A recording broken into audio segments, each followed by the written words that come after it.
ꯑꯍꯥꯟꯕꯗ ꯏꯔꯝꯗꯝ ꯁꯅꯥꯂꯩꯕꯥꯛ ꯀꯪꯂꯩꯄꯥꯛ ꯑꯁꯤꯗ ꯂꯩꯔꯤꯕ ꯑꯃꯗꯤ ꯀꯪꯂꯩꯄꯥꯛꯀꯤ ꯃꯄꯥꯟꯗ ꯂꯩꯔꯤꯕ ꯃꯤꯇꯩ ꯃꯌꯦꯛ ꯃꯤꯇꯩꯂꯣꯟꯕꯨ ꯅꯨꯡꯁꯤꯖꯕ ꯄꯨꯝꯅꯃꯛꯄꯨ ꯑꯩꯍꯥꯛꯅ ꯏꯀꯥꯏ ꯈꯨꯝꯅꯕ ꯎꯠꯆꯔꯤ꯫ ꯉꯁꯤ ꯅꯩꯅꯒꯗꯕ ꯑꯁꯤꯅ ꯃꯄꯨꯡ ꯃꯌꯦꯛ ꯑꯁꯤꯅ ꯃꯥꯒꯤ ꯃꯃꯤꯡ ꯑꯃꯁꯨꯡ ꯆꯩꯇꯞ ꯇꯞꯇ꯭ꯔꯤꯉꯩꯗ ꯃꯥꯒꯤ ꯋꯥꯍꯩ ꯑꯃ ꯁꯦꯝꯕ ꯃꯇꯝꯗ ꯃꯥꯒꯤ ꯈꯣꯟꯊꯣꯛ ꯑꯁꯤ ꯀꯔꯝꯅ ꯇꯧꯕꯒꯦ ꯍꯥꯏꯕ ꯃꯇꯥꯡꯗ ꯑꯅꯤꯁꯨꯕꯅꯤ ꯂꯦꯁꯟ ꯅꯝꯕꯔ 4ꯗ ꯅꯩꯅꯖꯒꯗꯕꯅꯤ꯫ ꯑꯗꯨꯗꯤ ꯑꯩ ꯍꯧꯖꯤꯛ ꯃꯤꯇꯩ ꯃꯌꯦꯛ ꯃꯄꯨꯡ ꯃꯌꯦꯛ ꯑꯁꯤꯅ ꯃꯥꯒꯤ ꯃꯃꯤꯡ ꯑꯃꯁꯨꯡ ꯋꯥꯍꯩ ꯑꯃ ꯁꯦꯝꯕ ꯃꯇꯝꯗ ꯃꯗꯩ ꯌꯥꯎꯗꯤ ꯁꯦꯝꯗ꯭ꯔꯤꯉꯩꯗ ꯃꯥꯒꯤ ꯃꯃꯤꯡ ꯑꯁꯤ ꯈꯣꯟꯊꯣꯛ ꯑꯁꯤ ꯀꯔꯝ ꯇꯧꯕꯒꯦ ꯍꯥꯏꯕꯗꯨ ꯑꯩ ꯃꯊꯪ ꯃꯊꯪ ꯍꯥꯏꯖꯔꯛꯀꯦ꯫ ꯆꯦꯅꯦꯜ ꯑꯁꯤꯒꯤ ꯃꯃꯤꯡꯅ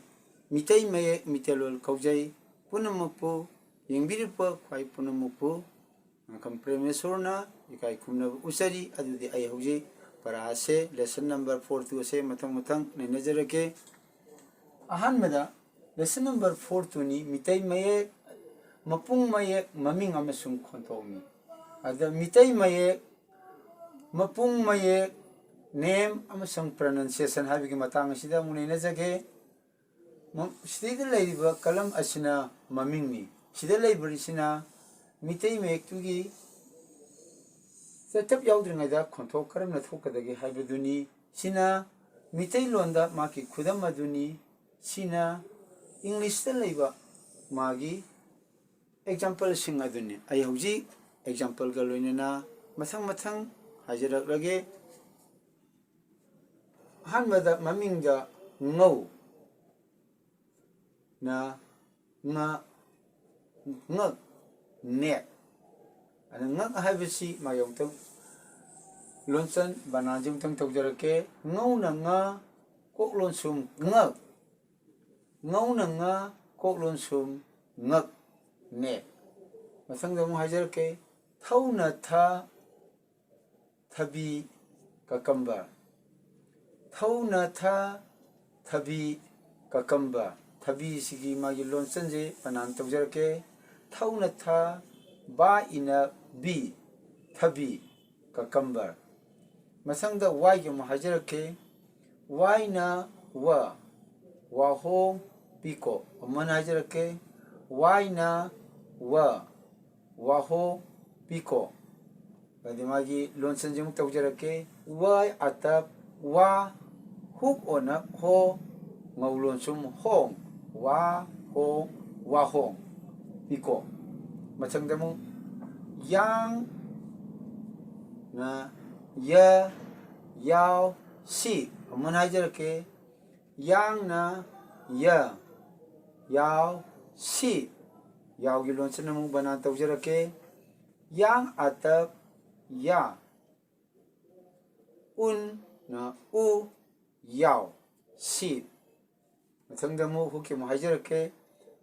ꯍꯨꯛꯅ ꯍ ꯍꯪꯒꯥꯝ ꯃꯁꯇꯥꯔꯗ ꯃꯁꯇꯥꯔꯗꯤ ꯃꯅꯥ ꯃꯁꯤꯡ ꯆꯥꯕ ꯌꯥꯕ ꯑꯃꯅꯤ ꯃꯈꯜ ꯑꯃꯅꯤ꯫ ꯍꯨꯛꯅ ꯍ ꯍꯪꯒꯥꯝ ꯍꯨꯛ ꯅꯨꯡ ꯍꯪ ꯒꯣꯛ ꯑꯇꯞ ꯒ ꯃꯤ ꯂꯣꯟꯁꯨꯝ ꯒꯥꯝ ꯍꯪꯒꯥꯝ ꯍꯪꯒꯥꯝ ꯃꯁꯇꯥꯔꯗ꯫ ꯃꯊꯪꯗ ꯑꯃꯨꯛ ꯎꯟꯅ ꯎ ꯎꯆꯦꯛ ꯕꯥꯔꯗ ꯑꯃꯨꯛ ꯍꯟꯅ ꯍꯥꯏꯖꯔꯛꯀꯦ꯫ ꯎꯟꯅ ꯎ ꯎꯆꯦꯛ ꯕꯥꯔꯗ ꯎꯆꯦꯛꯁꯤ ꯕꯅꯥꯟ ꯂꯣꯟꯆꯟ ꯑꯃꯨꯛ ꯇꯧꯖꯔꯛꯀꯦ꯫ ꯎꯟꯅ ꯎ ꯆꯤꯜ ꯌꯦꯟꯅ ꯆꯦ ꯀꯣꯛ ꯂꯣꯟꯁꯨꯝ ꯆꯦꯛ ꯎꯆꯦꯛ ꯎꯆꯦꯛ ꯕꯥꯔꯗ꯫ ꯃꯊꯪꯗ ꯑꯃꯨꯛ ꯏꯅ ꯏ ꯏꯃꯥ ꯃꯥꯗꯔ ꯏꯅ ꯏ ꯏꯃꯥ ꯃꯥꯗꯔ ꯏꯃꯥꯁꯤ ꯕꯅꯥꯟ ꯇꯧꯖꯔꯛꯀꯦ ꯂꯣꯟꯆꯟ ꯇꯧꯖꯔꯛꯀꯦ꯫ ꯏꯅ ꯏ ꯃꯤꯠ ꯑꯇꯞ ꯃꯥ ꯏꯃꯥ ꯃꯥꯗꯔ꯫ ꯐꯝꯅ ꯐ ꯐꯛ ꯃꯦꯠ ꯑꯃꯨꯛ ꯍꯥꯏꯖꯔꯛꯀꯦ꯫ ꯐꯝꯅ ꯐ ꯐꯛ ꯃꯦꯠ ꯑꯗꯨꯅ ꯐꯛꯁꯤ ꯂꯣꯟꯆꯟ ꯕꯅꯥꯟ ꯇꯧꯖꯔꯛꯀꯦ꯫ ꯐꯝꯅ ꯐ ꯀꯣꯛ ꯂꯣꯟꯁꯨꯝ ꯐꯛ꯫ ꯃꯊꯪꯗ ꯑꯃꯨꯛ ꯑꯇꯤꯌꯥꯅ ꯑꯉꯥꯡ ꯕꯦꯕꯤ ꯑꯃꯨꯛ ꯍꯟꯅ ꯍꯥꯏꯖꯔꯛꯀꯦ꯫ ꯑꯇꯤꯌꯥꯅ ꯑꯉꯥꯡ baby angang je muk lonchen tawjarake banan tawjarake atiana a ngau atap nga koklon sum ngang a ngang angang baby sumai tawduna mitei meki mapung mai ase ngau dagina atia phauba masine nejagani sibauda mapung mai ki maming amasung khonthok sing asigi ani suba sarukni mathangi alop tawbada ahum suba saruk ado amana upload tawjage ngasidi mapung mai ki maming amasung khonthok ki matangda nainajaba matang asida loisilakle channel asigi maming na mitei maye mitei lol hane kaujai mitei maye mitei lol bunungsiba khuding makpu aihangna ikai khumnaba uchari channel asibu subscribe tawbiu amsong like tawbiu amsong awat apa amadi comment kaya pibirau mathangi upload tawbada mathangamu simdoknaba tawjarake channel asibu yengbirba khuding makpu ikai khumnaba uchari channel asida mitei maye ki amsong mitei lol gi matangda mathang upload tawjaraki gani mathangi upload tawu matamda mayamang puna unaminasi ngasigidi